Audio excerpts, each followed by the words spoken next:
Hello student, welcome to my channel Sarvan lecturer. आज का ये वीडियो क्लास 10 सामाजिक विज्ञान के लिए सबसे ज्यादा इंपॉर्टेंट है। ठीक है, आज की इस वीडियो में हम लोग सोशल साइंस के वो क्वेश्चन देखेंगे जो 100% बोर्ड एग्जाम में आएंगे। ठीक है, ये सामाजिक विज्ञान का सबसे ज्यादा इंपॉर्टेंट वीडियो है। ठीक है, आज के इस वीडियो में मैं आप लोगों को जो आपका क्लास 10 सामाजिक विज्ञान के महत्वपूर्ण बहुविकल्पीय प्रश्न, ठीक है, और लघु उत्तरीय प्रश्न भी हैं और दीर्घ उत्तरीय प्रश्न भी, सारे आज के इस वीडियो में आपका क्लियर हो जाएगा। 70 नंबर आपका बिल्कुल पक्का हो जाएगा और वो प्रश्न देखेंगे जो बोर्ड परीक्षा में 100% पूछे ही जाते हैं। ये सामाजिक विज्ञान का सबसे ज्यादा इंपॉर्टेंट वीडियो है। तो आज के इस वीडियो को लाइक जरूर करना, शेयर जरूर करना, अगर चैनल पर है तो सब्सक्राइब भी कर लेना। ठीक है, तो सबसे पहले हम लोग ऑब्जेक्टिव क्वेश्चन से शुरुआत करते हैं। ऑब्जेक्टिव क्वेश्चन से शुरुआत करते हैं जो आप लोगों का सोशल साइंस का ऑब्जेक्टिव क्वेश्चन है। ठीक है, जो वेरी इंपॉर्टेंट ऑब्जेक्टिव क्वेश्चन है उसी को हम लोग देखने वाले हैं। ठीक है, तो सबसे पहला जो हमारा मोस्ट इंपोर्टेंट ऑब्जेक्टिव क्वेश्चन है, ध्यान से देखना, लिखा हुआ जर्मनी का एकीकरण का श्रेय इनमें से किसे दिया जाता है। ठीक है, जो जर्मनी में एकीकरण हुआ था, पहला मोस्ट इंपोर्टेंट ऑब्जेक्टिव क्वेश्चन है, लिखा हुआ जर्मनी का एकीकरण का श्रेय इनमें से किसे दिया जाता है। ठीक है, जो जर्मनी का एकीकरण हुआ था उसका श्रेय इन चारों में से किसे दिया जाता है। ठीक है, ऑप्शन नंबर का है ऑटो वन बिस्मार्क को, खा है विलियम प्रथम, गा है हिटलर एंड घा है मैथ्सनी।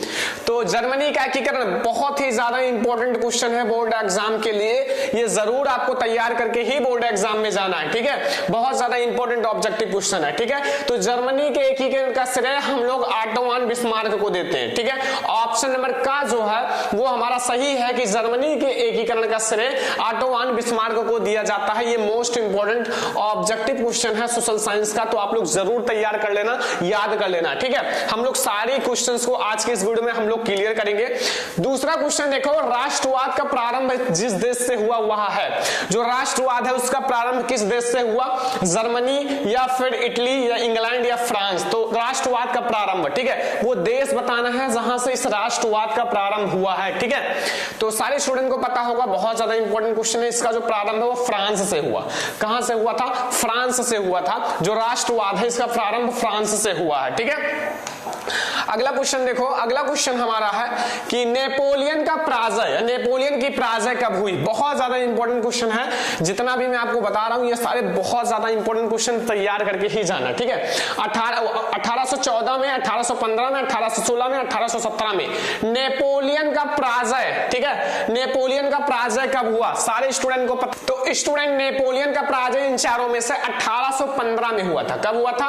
1815 में नेपोलियन का पराजय हुआ था। याद रखना, बहुत ज्यादा इंपॉर्टेंट क्वेश्चन है ये। हमारा क्वेश्चन नंबर 3 है। तो अब हम लोग आते हैं क्वेश्चन नंबर 4। ठीक है, क्वेश्चन नंबर 4 देखना ध्यान से कि सविनय अवज्ञा आंदोलन कब चलाया गया। बहुत ज्यादा इंपॉर्टेंट क्वेश्चन है कि सविनय अवज्ञा आंदोलन कब चलाया गया था। ठीक है, ऑप्शन नंबर का है 1920 में, 1927 में, 1930 में या 1935 में। सविनय अवज्ञा आंदोलन, सविनय अवज्ञा आंदोलन कब चलाया गया? सारे स्टूडेंट को पता होगा कि सविनय अवज्ञा आंदोलन कब चलाया गया था? 1930 ईस्वी में। कब? 1930 ईस्वी में सविनय अवज्ञा आंदोलन चलाया गया था। ये हमारा क्वेश्चन नंबर 4 है। अगला क्वेश्चन देखते हैं, क्वेश्चन नंबर 5। सारा क्वेश्चन कंप्लीट कर लेना। ठीक है, लिखा हुआ है कि महात्मा गांधी दक्षिण अफ्रीका से वापस कब लौटे। महात्मा गांधी जी दक्षिण अफ्रीका से वापस कब लौटे थे? 1914 में, 1915 में या 1918 में या 1919 में। तो महात्मा गांधी जी दक्षिण अफ्रीका से वापस कब लौटे? बहुत ज्यादा इंपॉर्टेंट क्वेश्चन है। तो महात्मा गांधी जी दक्षिण अफ्रीका से वापस 1915 में लौटे थे। कब? 1915। खा वाला ऑप्शन बिल्कुल सही है कि महात्मा गांधी जी दक्षिण अफ्रीका से 1915 में वापस लौटे थे। ठीक है, क्वेश्चन नंबर 6 अब आप लोग आ जाओ क्वेश्चन नंबर 6 पर। ठीक है, क्वेश्चन नंबर 6 में क्या पूछ रहा है कि चौरी चौरा कांड किस वर्ष घटित हुआ। चौरी चौरा कांड जो है वो किस वर्ष घटित हुआ? ऑप्शन नंबर का है 1920 में, 1921 में, 1922 में या 1925 में। चौरी चौरा कांड, ठीक है, चौरी चौरा कांड किस वर्ष घटित हुआ है? जो चौरी चौरा कांड है वो 1922 में घटित हुआ था। कब? 1922 में। ठीक है, चौरी चौरा कांड जो है वो 1922 में घटित हुआ था। ये हमारा क्वेश्चन नंबर 6 है। क्वेश्चन नंबर 7 देखो, क्वेश्चन नंबर 7 लिखा हुआ है कि महामंडी का प्रारंभ किस वर्ष हुआ। महामंडी का प्रारंभ किस वर्ष हुआ था। महामंडी बोर्ड एग्जाम के लिए वेरी इंपॉर्टेंट टॉपिक है। महामंडी का कारण भी बोर्ड एग्जाम में कई बार पूछा गया, ठीक है। 1919 में, 1924 में, 1929 में या 1934 में। महामंडी के बारे में बताना है बच्चों, महामंडी, ठीक है। तो कौन सा सही है। 1929 में महामंडी जो है उसका प्रारंभ हुआ था। महामंडी का प्रारंभ 1929 ईस्वी में हुआ था, याद रखना। ये हमारा क्वेश्चन नंबर 7 है। क्वेश्चन नंबर 8 अब आ जाओ। क्वेश्चन नंबर 8 ध्यान से देखना। संयुक्त राष्ट्र संघ का मुख्यालय कहां पर स्थित है। संयुक्त राष्ट्र संघ का मुख्यालय कहां पर स्थित है। वाशिंगटन, जिनेवा, न्यूयॉर्क या ऑस्ट्रिया। संयुक्त राष्ट्र संघ का मुख्यालय बताना है बच्चों। संयुक्त राष्ट्र संघ का मुख्यालय कहां पर स्थित है, ठीक है। तो संयुक्त राष्ट्र संघ का जो मुख्यालय है वो न्यूयॉर्क में स्थित है। कहां, न्यूयॉर्क में। ऑप्शन नंबर ग हमारा बिल्कुल सही है कि संयुक्त राष्ट्र संघ का जो मुख्यालय है वो न्यूयॉर्क में स्थित है, ठीक है। क्वेश्चन नंबर 9 देखो, प्रथम विश्व युद्ध का प्रारंभ कब हुआ था। प्रथम विश्व युद्ध का प्रारंभ कब हुआ था। प्रथम विश्व युद्ध के बारे में बताना है, ठीक है। ऑप्शन नंबर क्या है, 1914 में, 1939 में, गा है 1919 में या 1942 में। प्रथम विश्व युद्ध का प्रारंभ किस वर्ष हुआ। आपको ये जो प्रथम विश्व युद्ध है उसका प्रारंभ 1914 में हुआ था। कब, 1914 का वाला ऑप्शन सही है, ठीक है। अगला क्वेश्चन आ जाओ। अगला क्वेश्चन जो हमारा क्वेश्चन नंबर 10 है, इसमें देखो लिखा हुआ है पंजाब में भूमि निम्नीकरण का मुख्य कारण क्या है। पंजाब में भूमि निम्नीकरण का मतलब है भूमि का हानि, भूमि संरक्षण, ठीक है, या फिर मृदा अपरदन, ठीक है। ऑप्शन नंबर क्या है, गहन खेती, खा है वन उन्मूलन, अधिक सिंचाई या अति पशुचारण। पंजाब में भूमि निम्नीकरण का कारण बताना है। ध्यान से देख लो, पंजाब में भूमि निम्नीकरण का कारण क्या है।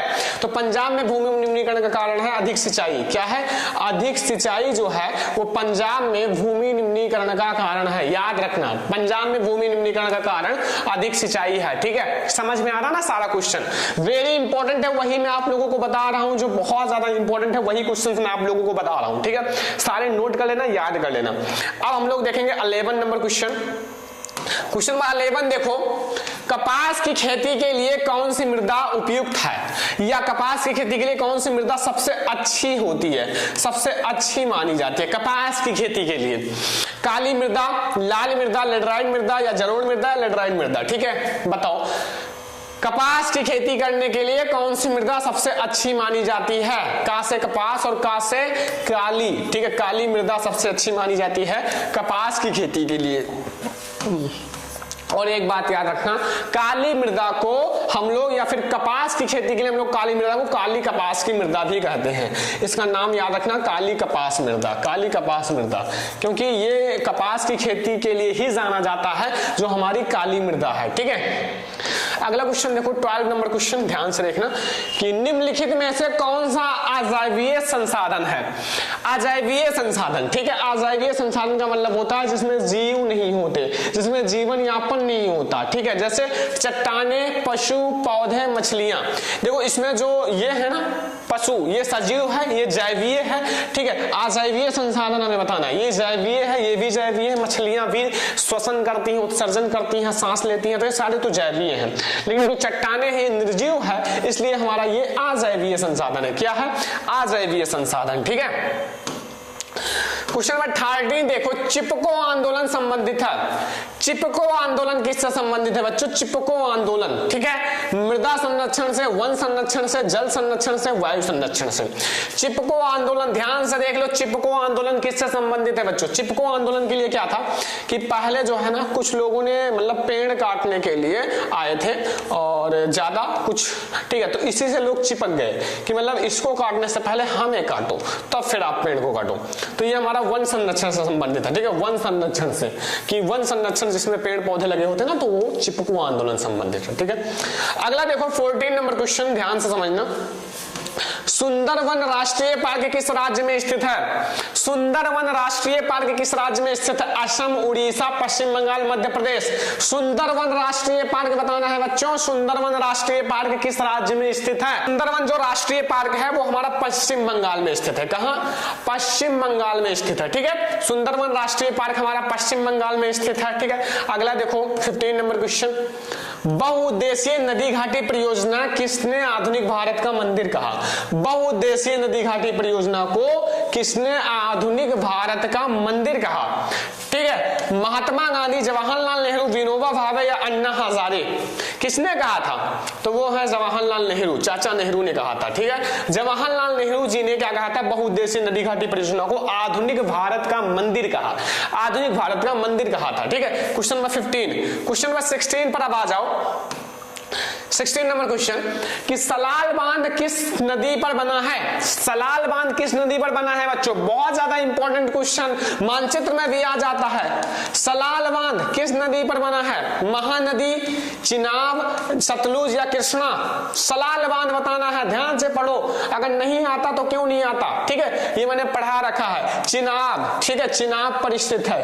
किस नदी पर? चिनाब नदी पर। अगला देखो क्वेश्चन नंबर 14। इनमें से कौन सी रबी फसल है? इसमें से कौन सी रबी फसल है बच्चों? चावल, मोटे अनाज, ज्वार, तिल या चना या काला चना? इनमें से कौन सी हमारी रबी की फसल है बताना है। ठीक है, रबी की फसल बताना है, तो वो चना है या फिर काला चना? घा वाला ऑप्शन बिल्कुल सही है हमारा क्वेश्चन नंबर 17 का।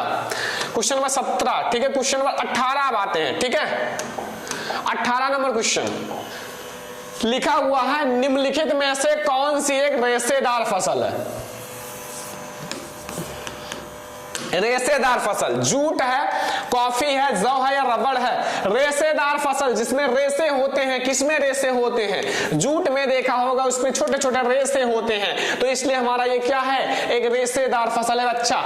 का वाला ऑप्शन सही है कि हमारा रेशेदार फसल है जूट। ठीक है, 18 नंबर क्वेश्चन तो समझ में आ गया होगा। 19 नंबर क्वेश्चन देखो, झारखंड में स्थित कोडरमा निम्नलिखित में से किस खनिज का अग्रणी उत्पादक है?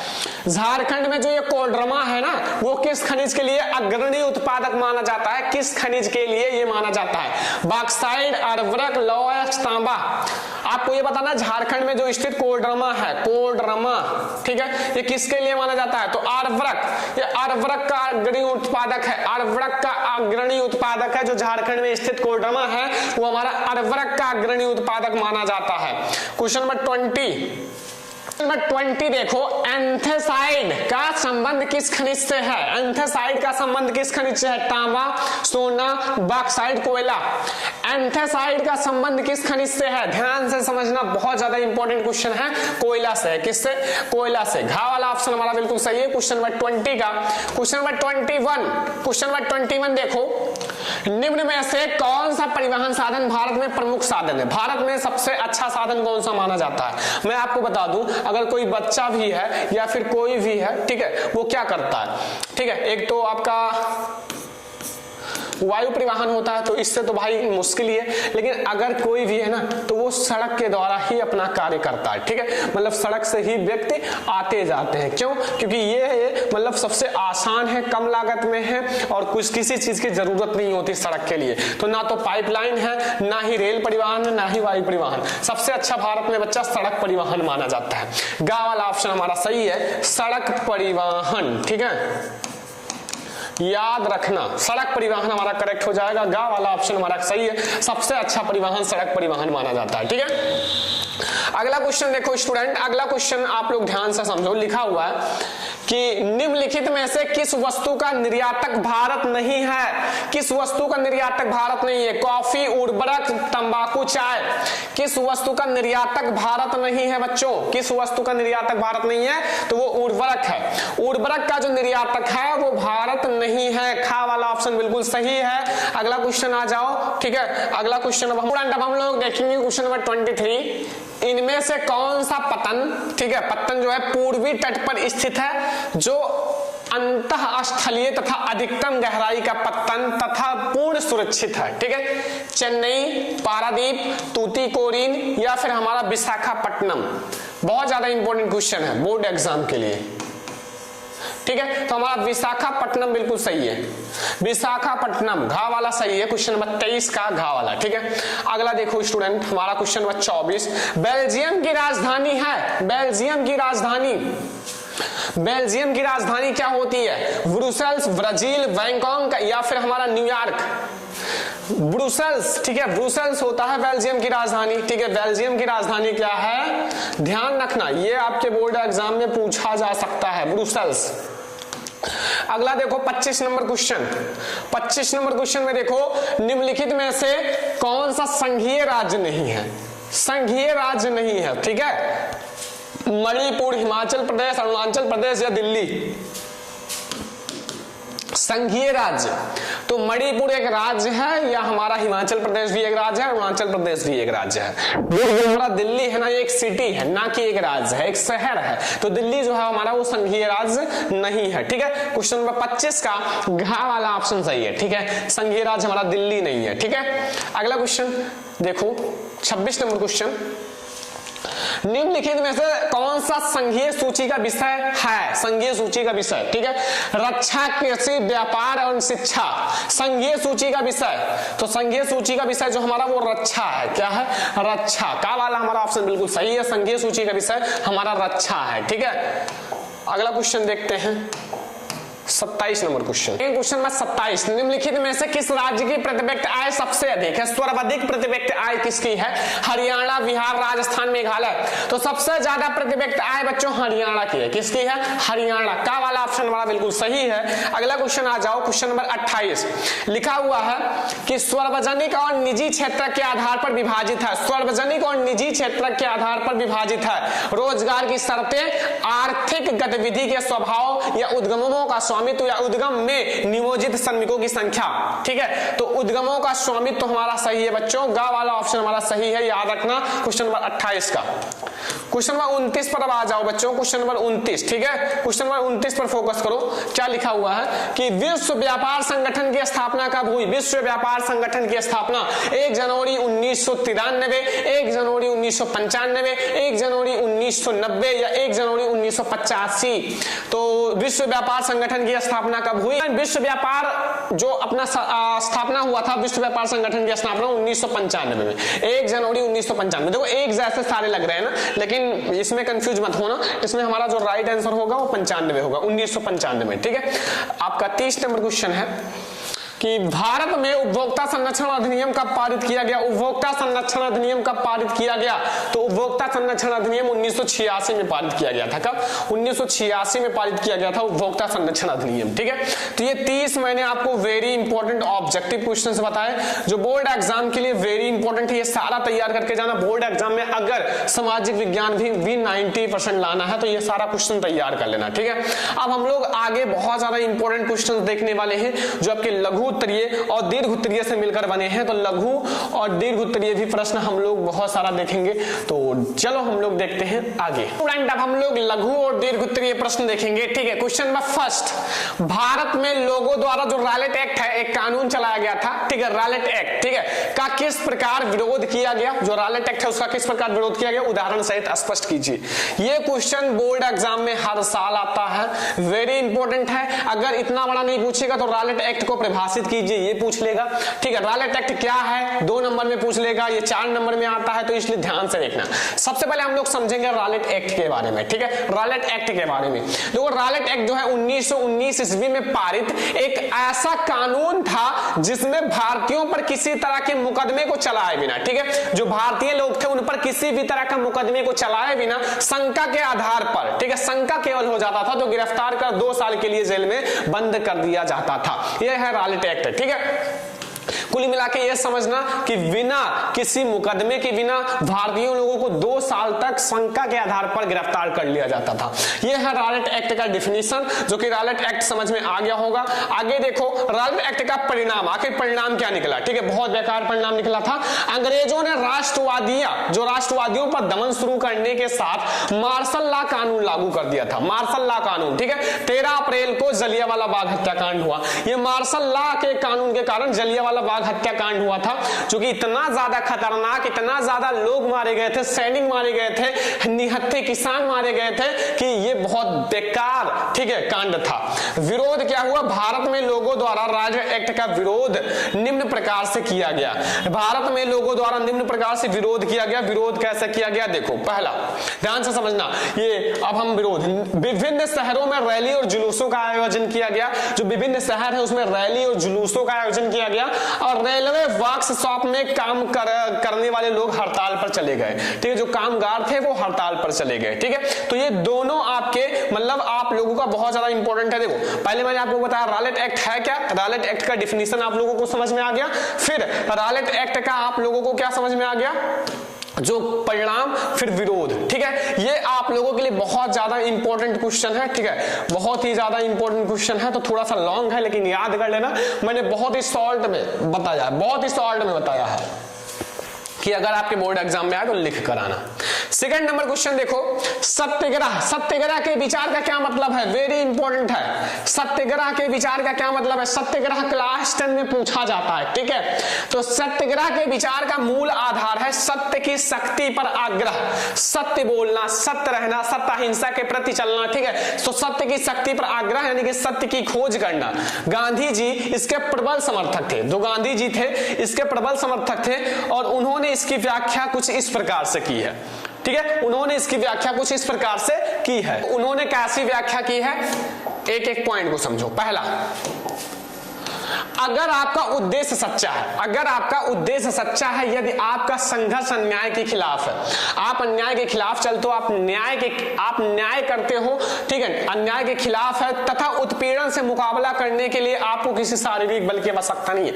अगर आप सच्चे हो, आप अन्याय के खिलाफ हो, तो आपको संघर्ष करने की आवश्यकता नहीं है शारीरिक बल से, आपकी जीत होगी। ये पहले होता था, ठीक है। एंड दूसरा है कि प्रतिशोध की भावना या आक्रमणता का सहारा लिए बिना आप सत्याग्रही केवल अहिंसा के सहारे ही अपने संघर्ष में विजय या सफल हो सकता है। मतलब किसी भी हथियार या लड़ाई झगड़ा, प्रतिशोध, इन सब की कोई भी जरूरत नहीं है। अगर आप सत्य बोलते हो, सत्य अहिंसक हो, तो फिर आप लोग सफल हो जाओगे, ठीक है। ये 2 पॉइंट हैं, एक पॉइंट अभी और है सत्याग्रह का। तीसरा, 3 पॉइंट मैं आपको बताऊंगा बस। इसके लिए दमनकारी शत्रु की चेतना को झिझोड़ना चाहिए, उत्पीड़क शत्रु को ही नहीं बल्कि सभी लोगों के हिंसा के लिए जरिए सत्य को स्वीकार करने के लिए विवश करना, बजाय आप सच्चाई को देखने और उससे सहज भाव से स्वीकार करने की प्रेरित किया जाना चाहिए, ठीक है। सभी लोगों को प्रेरित किया जाना चाहिए, सभी लोग सत्य बोले, सत्य अहिंसा के प्रति प्रबल हो, ठीक है, ये कह रहे हैं गांधी जी, ठीक है। तो ये 2 पॉइंट है स्टूडेंट। अब हम लोग देखेंगे क्वेश्चन नंबर 3, ठीक है। क्वेश्चन नंबर 3 में क्या पूछ रहा है कि जैव और अजैव संसाधन क्या होते हैं, कुछ उदाहरण के द्वारा समझाइए, ठीक है। सबसे पहले हम लोग देखेंगे जैव संसाधन। तो वे संसाधन जिनकी प्राप्ति जीव मंडल का मतलब होता है जिसमें जीवन व्याप्त होता है, जीव होते हैं, ठीक है, जीव मंडल से होती है, जिसमें जीवन व्याप्त होता है, जैव संसाधन कहलाते हैं, ठीक है। जैसे मनुष्य है, वनस्पति जगत है, प्राणी जगत है, पशुधन है, मत्स्य जीवन है, ये सब है, ठीक है। तो ये हमारा जैव संसाधन होगा, जो जीवित रहते हैं, ठीक है। मनुष्य है, वनस्पति जगत है, प्राणी जगत, पशुधन, ये सब जीवित होते हैं, ठीक है, ये जैव संसाधन। और अजैव संसाधन तो बहुत ज्यादा जी है, वो संसाधन जो निर्जीव वस्तुओं से बने होते हैं, जो निर्जीव वस्तुओं से बने होते हैं वो अजैव संसाधन कहलाते हैं। जैसे हमारा चट्टानें और धातुएं जो है वो अजैव संसाधन है, ये निर्जीव होते हैं। ये हमारा क्वेश्चन नंबर 3 है, ठीक है। क्वेश्चन नंबर 4 देखो, इसमें क्या पूछ रहा है कि सड़क परिवहन के 3 प्रमुख गुण बताइए। सड़क परिवहन के 3 प्रमुख गुण बताना है। तो सड़क भारत के विश्व सर्वाधिक सड़क जाल वाले देश में से एक है। जो भारत है वो विश्व का सर्वाधिक सड़क जाल में से एक है। सड़क जो है परिवहन 3 गुण निम्नलिखित है। पहला, सड़क परिवहन अन्य परिवहन साधनों के उपयोग के लिए कड़ी के रूप में कार्य करता है, एक कड़ी के रूप में कार्य करता है। जैसे सड़कें रेलवे स्टेशन, वायु परिवहन, समुद्री पत्तन को जोड़ती हैं। जो सड़क होती है, चाहे रेल परिवहन हो, वायु परिवहन हो या समुद्री पत्तन हो, सारे को एक साथ जोड़ती हैं, उसी के द्वारा जाना पड़ता है, ठीक है। एंड अगला हमारा लाभ है, 3 लाभ आपको बताना है। दूसरा समझो, दूसरा सड़कों की निर्माण लागत कम है, इसमें पैसे कम लगाने पड़ते हैं इनका निर्माण करने के लिए, तथा यह ऊबड़ खाबड़ भूभागों पर भी बनाई जा सकती है, तथा ये ऊबड़ खाबड़ यानी कि ऊंच नीच भूभागों पर भी बनाई जा सकती है। यह घर घर सेवाएं उपलब्ध करवाता है तथा सामान चढ़ाने व उतारने के लिए एक लागत कम लगता है। सामान उतारना है चढ़ाना है तो इसके लिए बहुत कम लागत लगेगा। तो ये 3 लाभ है सड़क परिवहन के। बच्चा इसमें जितने भी क्वेश्चन बता रहा हूं देख लेना, बोर्ड एग्जाम में यही क्वेश्चन आएगा, तैयार कर लेना, मेहनत कर लेना, नोट कर लेना, फिर बाद में जब बोर्ड एग्जाम आएगा तो यही क्वेश्चन आप लिख कर आना आपके बोर्ड एग्जाम में। ठीक है, अगला क्वेश्चन देखो, लिखा हुआ है संघवाद क्या है, इनकी प्रमुख विशेषताएं लिखिए। संघवाद, तो सबसे पहले हम लोग हेडिंग देखेंगे संघवाद के बारे में। तो संघवाद सरकार का एक प्रारूप है जिसमें सर्वोच्च सत्ता केंद्रीय प्राधिकारी और उसकी विभिन्न अनुशासनिक इकाइयों के बीच बांटा जाता है। देखो विशेषताएं समझो कुछ। पहला, संघवाद की प्रमुख विशेषताएं निम्नलिखित है। मैं आपको एक एक विशेषता बताता हूं, ठीक है, ध्यान से समझना।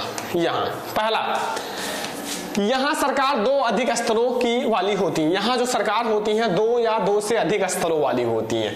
देखो दूसरा, अलग अलग स्तर की सरकारें एक ही नागरिक समूह पर शासन करती हैं, पर कानून बनाने का, कर वसूलने का और प्रशासन का उनका अपना अपना अधिकार क्षेत्र अलग है। कानून बनाने का, कर वसूलने का, इनका सबका अलग अलग क्षेत्र है। तीसरा है, विभिन्न स्तरों की सरकारें अधिक क्षेत्र संविधान में स्पष्ट रूप से वर्णित है, इसलिए संविधान सरकार के हर स्तर पर आपका अस्तित्व और प्राधिकार गारंटी और सुरक्षा देता है। ठीक है, और एक पॉइंट और है इसका, देखो, संविधान के मौलिक प्रावधान को किसी एक स्तर की सरकार अकेले नहीं बदल सकती।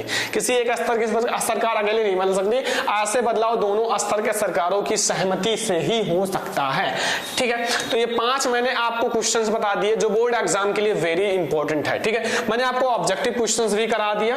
ठीक है, आप लोगों के लघु उत्तरीय इसी में है, दीर्घ उत्तरीय भी है, लेकिन और भी आप लोगों के लिए वीडियो लघु और दीर्घ उत्तरीय ऑब्जेक्टिव क्वेश्चन का और भी वीडियो लाया जाएगा। आप लोगों के लिए 100 इंपॉर्टेंट ऑब्जेक्टिव क्वेश्चन का सीरीज स्टार्ट हो रहा है, जो वो मैं आप लोगों को पढ़ाऊंगा। आप लोग कमेंट करना, फटाफट से आने वाला है वीडियोस। ठीक है, तो ये हमारे बहुत ज्यादा इंपॉर्टेंट क्वेश्चन है। तो स्टूडेंट, जितने भी स्टूडेंट इस वीडियो को देख रहे हैं, लाइक कर देना, शेयर कर देना। और आप लोगों से एक छोटी सी रिक्वेस्ट है, जितने बच्चे इंस्टाग्राम पे फॉलो नहीं किए हैं फॉलो कर लेना। इंस्टाग्राम आईडी है सरमन 20,000। ठीक है, सरमन 20,000। सभी बच्चों इंस्टाग्राम पे फॉलो कर लेना। वहां मैं आप लोगों को मोटिवेशनल वीडियोस, क्वेट्स, बहुत सारी चीजें देता हूं। वहां से आप मोटिवेट होंगे बोर्ड एग्जाम में कुछ बड़ा करने के लिए, टॉपर बनने के लिए। तो आज का ये वीडियो पसंद आया, सारे बच्चे लाइक करना, शेयर करना, अगर चैनल बना तो सब्सक्राइब भी कर लेना। इसमें ऑब्जेक्टिव भी है, लॉन्ग भी है, शॉर्ट भी है। ठीक है, तो आज का ये वीडियो बहुत ज्यादा पसंद भी आया होगा। पसंद आया हो लाइक करो फटाफट से, शेयर करो सारे बच्चे, चैनल पर नया सब्सक्राइब कर लेना। ठीक है, तो अब हम लोग मिलेंगे नेक्स्ट इंपॉर्टेंट वीडियो में किसी और सब्जेक्ट के साथ। तब तक के लिए धन्यवाद।